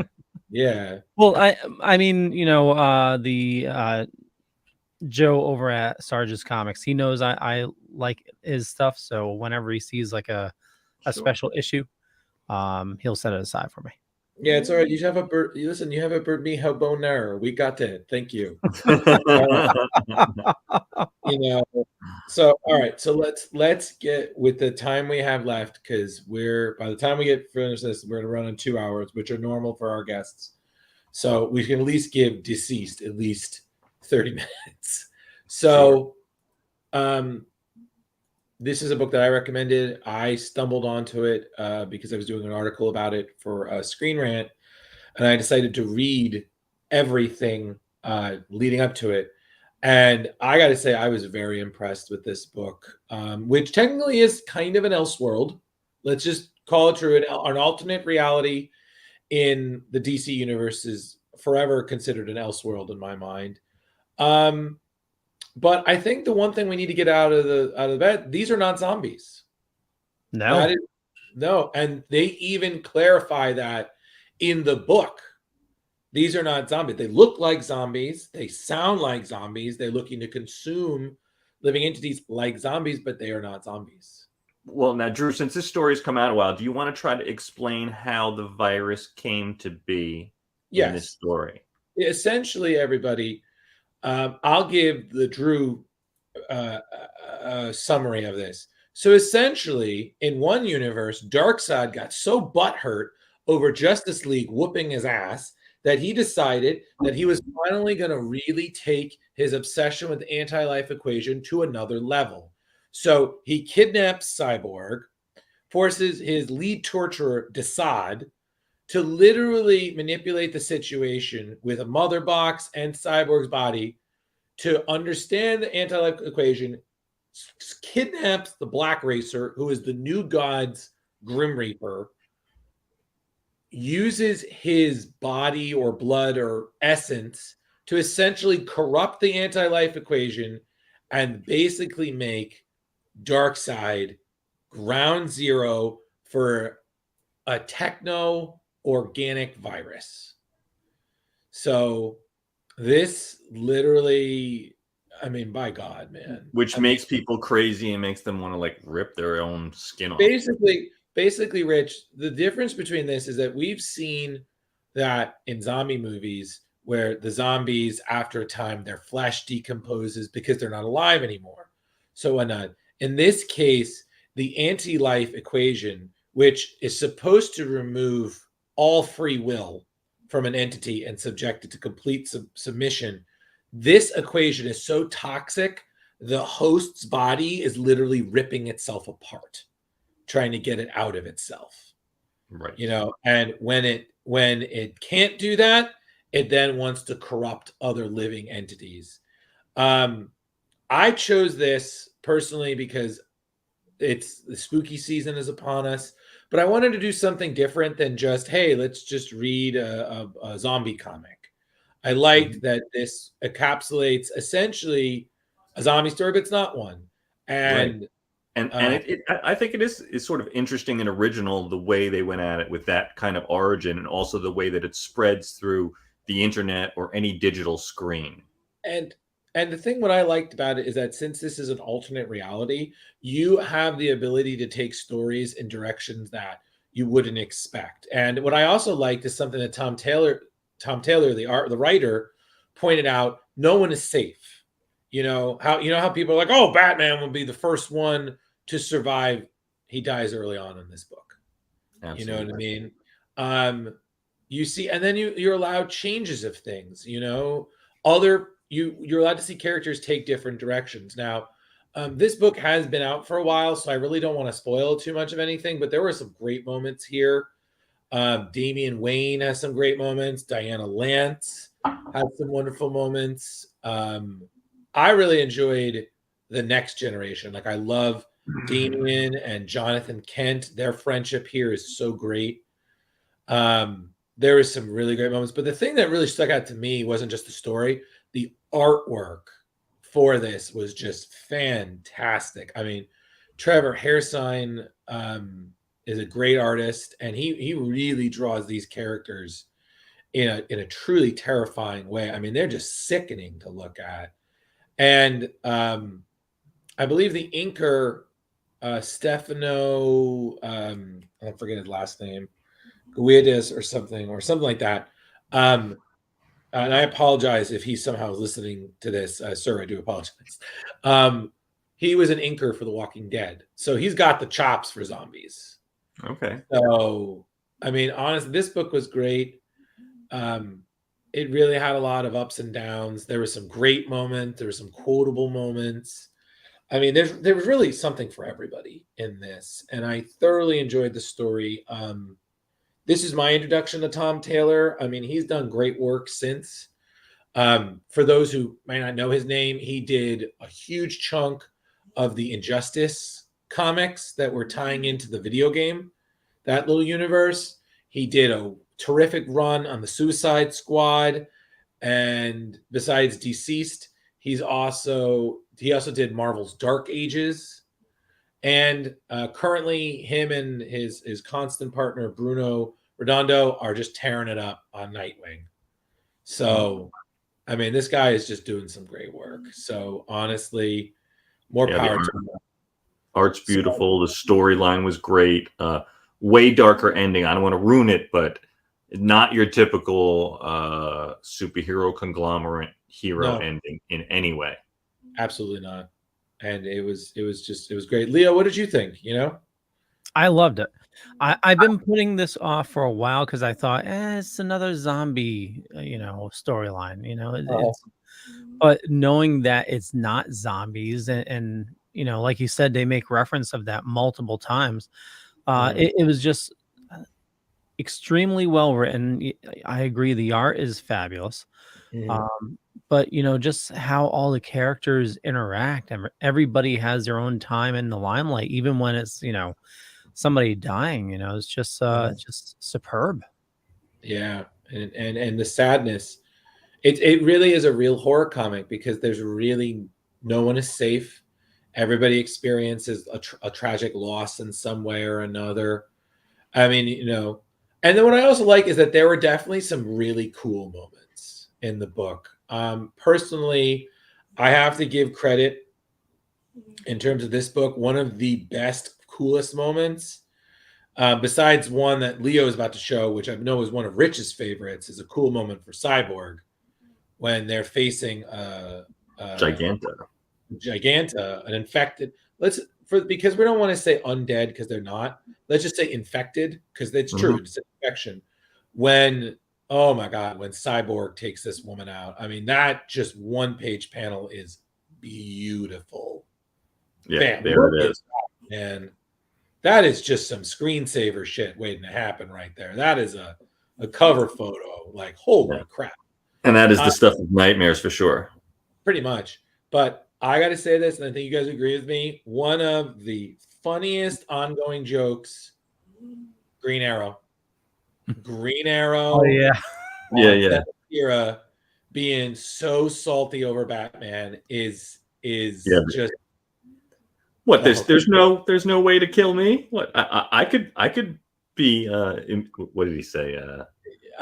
I could take over the world. No, and I remember Black Canary was like, "Oh, are you mad that Batman didn't have some sort of post-Machiavellian plan to take you down?" Maybe. Right. And then he ends up taking a big wig down at one point. He goes, "See, look what I just did." Yeah, he did. Batman. He lists all of the things he just did, and he's just like at the end, "Fuck you, Batman." Yeah. What was it? Hit a target over a mile with a headwind. Yeah. Don't spoil it. And there's even a thing with Scott Free at one point, which is a reference to his series where he's like he talks about a veggie platter. Oh yeah, yep. Yeah. So this, Leo, what you're seeing here, that's one of the one shots. I've read it. Rich, I don't know if you got to read it in the collection. It was really great. No, I didn't read that one. But that one is basically you see what happens to Scott. Leo, don't show it to him if he hasn't seen it. Okay. You haven't seen what happens to Scott, Big Barda. You also see what happens to Ted Cord, Booster Gold, and a bunch of other people. It is just, again, all Tom Taylor. He wrote. There was another one because I listened to this on YouTube before I read it, and at the end of it had a whole thing with the sorcerer Constantine. Yeah. Yes. Yeah. Which changed up the end of the storyline. And he plays a big role in future DCeased stories. So honestly, I got to say this to anybody. Please give this book a shot. I mean, there is so much. There are 4 volumes of it. The first one is what you're seeing here, DCeased. The second one is where you basically see the same story, but from the villain's standpoint. And it's really great. And then you also have the one shots and other things that are kind of filling in other stories that happen within the DC storyline. Then you have the sequel, which I believe came out last year, which was DCeased Dead Planet. Man, look at that Joker. That is evil looking. Oof. Yeah, and then yes, these are the variants. So Leo, just pause this for a second. And then you have the current book right now, which is part 3, and that's the end of DCeased. And Tom Taylor confirmed it was always a trilogy. This is the end. This one is big. We're talking like the whole universe big. So this here for everybody, these gorgeous covers are by an artist. His name is Francesco Mattina. I've met him. He does a lot of great artwork and stuff. I met him because he did a lot of variant covers for Spider-Man 2099, which of course we have yet to cover, but we will. These covers for the variants, since this book did amazing. These are called the Faces of Death. So this is zombified versions of classic DC characters. And honestly, they are just stunning to look at. I mean, just the horror angle alone, like Rich, like that could be a birthday card for you, the Joker. And that Harley is just terrifying. Yeah, that is crazy looking. Yeah. All right. So now, Rich, I would like to play a game with you. You are a horror movie fan. Leo, my God, man, you have the worst spoilers of any person. Why are you without a keyboard? I would like to play a game with you here where these are DCeased movie poster covers. So essentially, I want you to see, we're going to show you the variant cover. I want you to guess what the movie is. Okay. There are 6 of them. The artist, his name is Yasmin Putri. There's 3 sets. So there's 3 of them. Well, that clearly we all float up in here. Right. So this is it. Right. The chapter 1. Good. And also, that's creepy to see them together like that.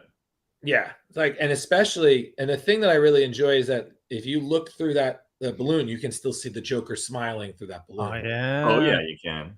You know, which terrifying. So next.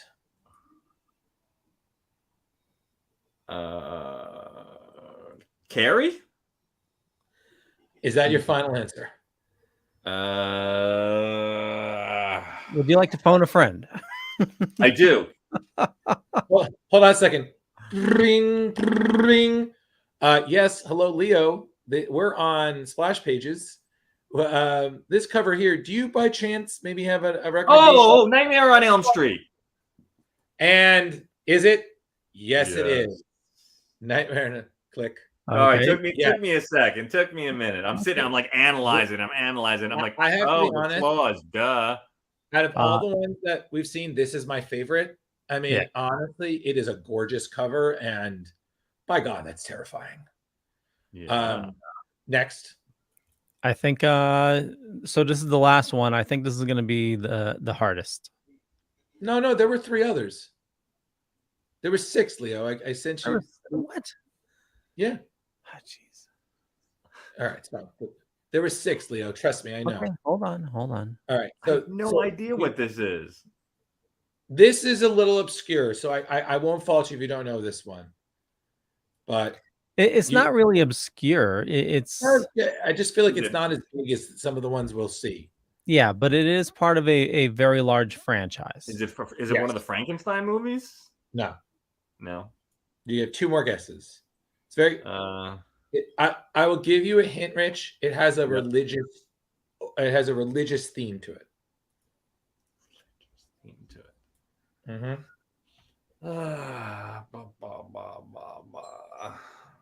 You give up? Yeah, I do. All right. It is Leo. The Nun. Yeah, I wouldn't have gotten that one. But you got to admit, though, like. Yeah. I mean, when you see them together, absolutely, there's no question. Yeah. So there are 3 more, but somebody, despite me sending them way at end time. Mm-hmm. Well, he's probably checking his messages as we speak. Well, he responded to all my messages about them. Oh, okay. Yeah, but okay, so I didn't see the original covers though. Well, no, I definitely know those images were there too. So they kill so fast you won't have time to scream. Okay, now the one I would say that this is based. This is an obscure monster movie. It's a kind of monster movie, and it spun out of a popular Spielberg monster movie. It's not Monkey Shines. It's not. What the hell is that? I don't know. It's an old horror movie I remember. No, they're very small but lethal creatures. Critters? Yes. Leo? They eat so fast you won't have time to scream. Yes. Yeah, that one was a little weird to me. There are there 2 more, I think. Right, Leo? There's 2 more. Oh, sorry. Yeah, well, that just ruined it. Just show him the cover. Hold on. He's working on it. Hey, he's just back, you know? Look at, but you got that. Yeah. A DC, that's a Final Destination Teen Titans cover. That was awesome. Okay, hold on. There is one more, Rich, and this is also a tie-in to a popular franchise, I think. Right, Leo? Yeah. Hold on. I'm trying. Yes. Yeah. Yes. So tied into actually one of the franchises that was already shown. What do you think, Rich? Oh, we just got her on the bottom and then on top. Mm-hmm. Which again, look at, I mean, just great. It is. I would say this is equally obscure. Yeah, this and the Nun are very obscure. I don't know. Yeah, I don't know. You got me again. This is tough. Leo, show.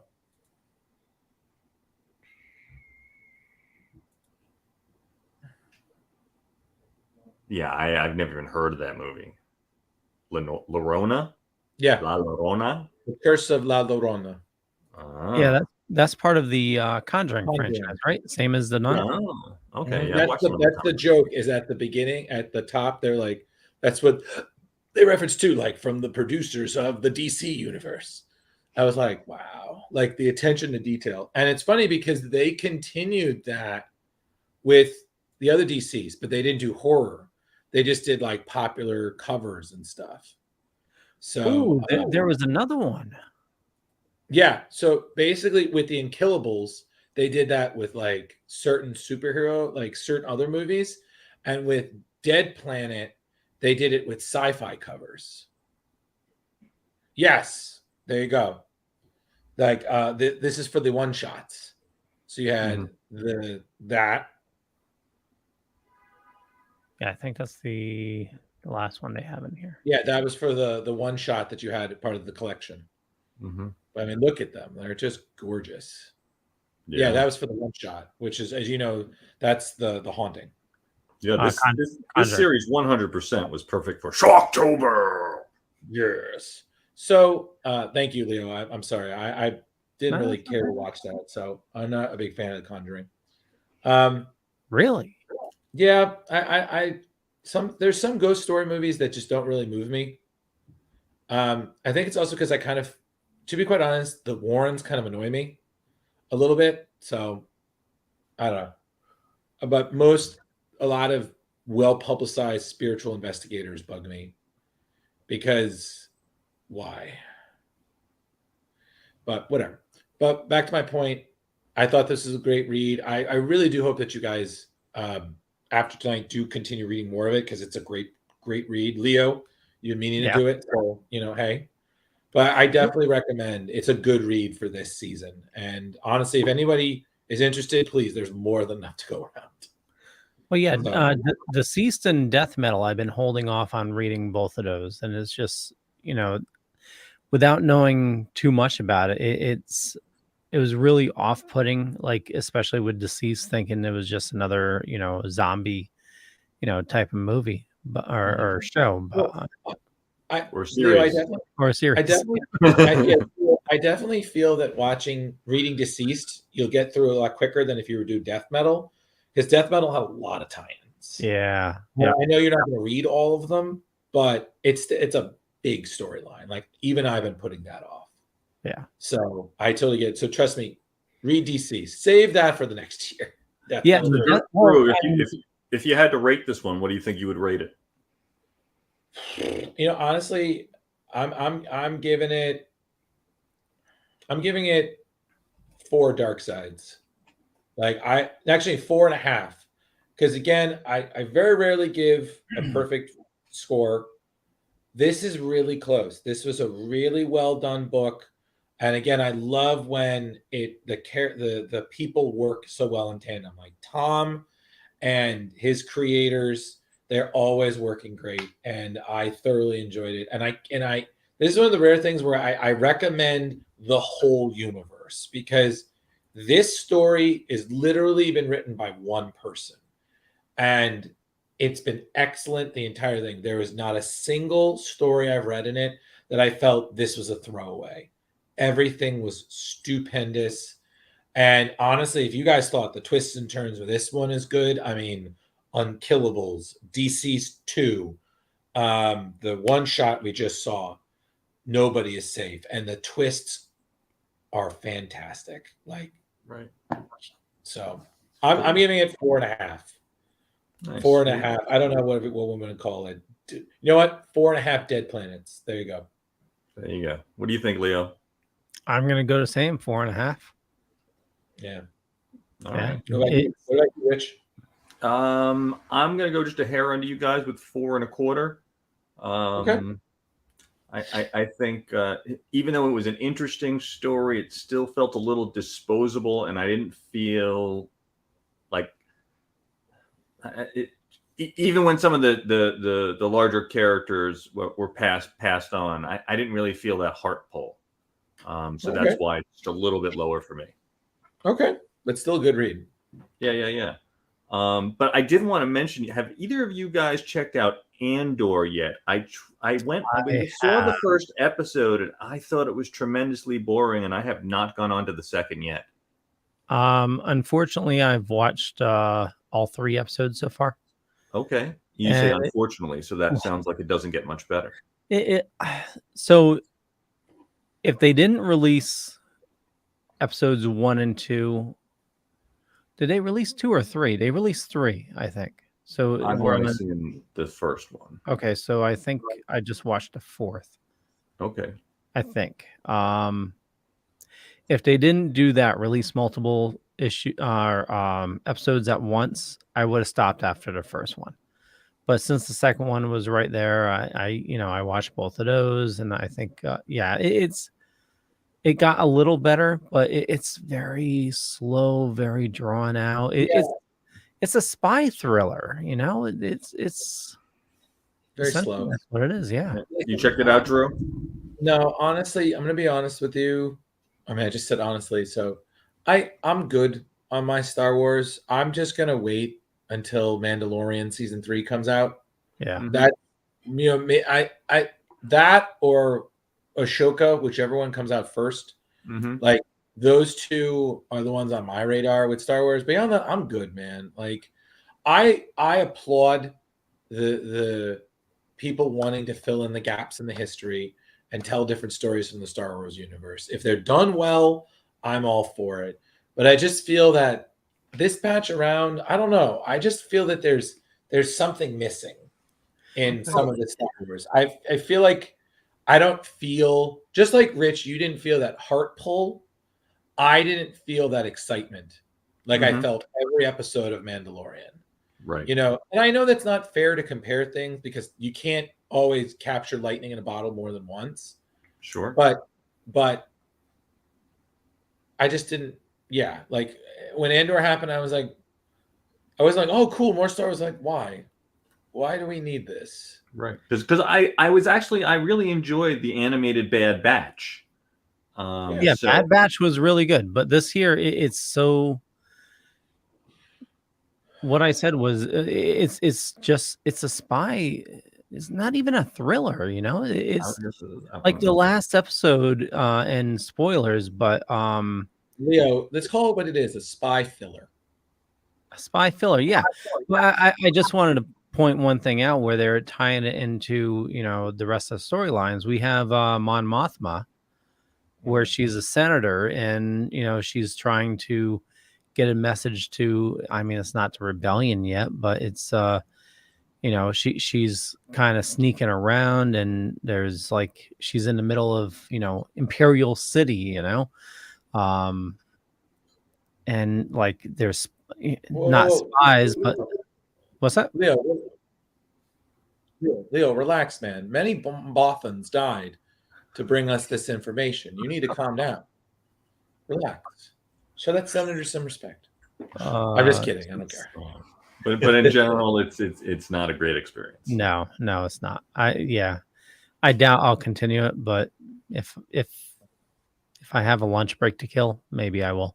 Right. Who are we kidding, Leo? We know you're going to finish it. Yeah, stop it. No, you know what?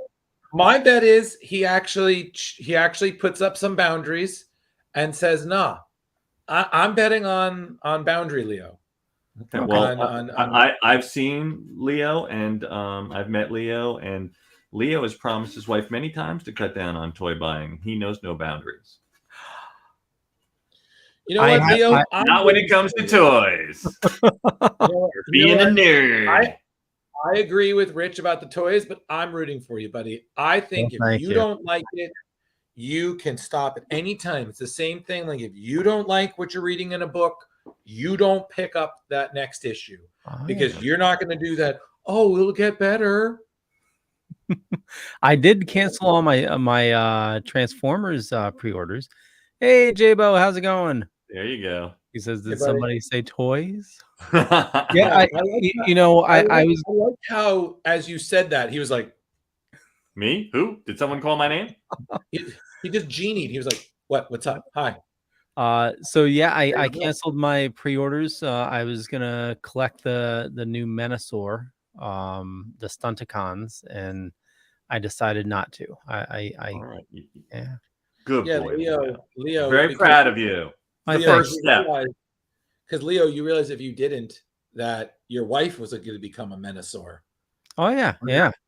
And Leo, then one day at a time, Leo. One day at a time. Well, I know. I just had to replace a hard drive in Pluther, so it's I figured I had to make a balance. Leo, I enjoy your home life as Cybertron. I don't want you to flee to the other world of the guest room or the couch. So let's avoid that destruction of Cybertron and let's just keep the planet united. Sounds good. Let's not turn your wife into Omnicron. Okay. Can we let's avoid that? So, and I think if you ever tell her I compared her to all that, I will deny and say her husband is a filthy liar. Will do. And on that note, we're coming into 2 hours. So wrap this baby up. Jabo says, trust me, the Hasbro Pulse Con that happened this weekend, it was insane. I saw all the announcements. Serpentor. I didn't. Don't do this to him. This is not The Sopranos. We just pulled him out. You're not supposed to pull him back in. But actually, so just real quick, McFarlane, I think he adjusted some of his prices. That was in the news. We'll talk about that more next week. But we'll wrap things up. My name's Leo. I'm the monkey behind the keyboard here. I run a little thing called the Dorkening Podcast Network. We got a ton of shows on the network. A lot of awesome people doing a lot of awesome stuff. So head on over to thedorkening.com, which you can find all the latest episodes of everything right there. Drew. Did it.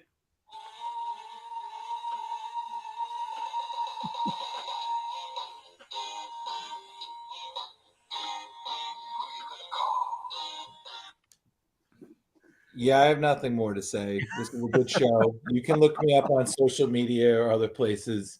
It's a spooky season, so get your apple cider, get your pumpkin spice, get your horror movie marathon on, work on your costumes.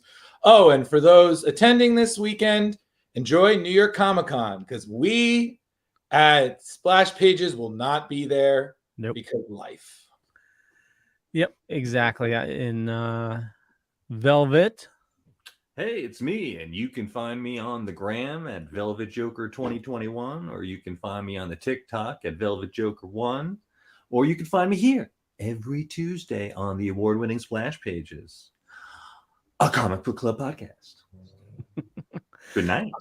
Good night. Jabo says, "Love you, Drew." And night, guys. We need to do a show about toys. Jabo, let us know. If you're free one night, maybe we'll do a segment. Jabo is the Dorkening toy guy. A toy-themed show. Is that what you're looking for? Are you looking for a toy-themed show? Let us know. Bye. Bye.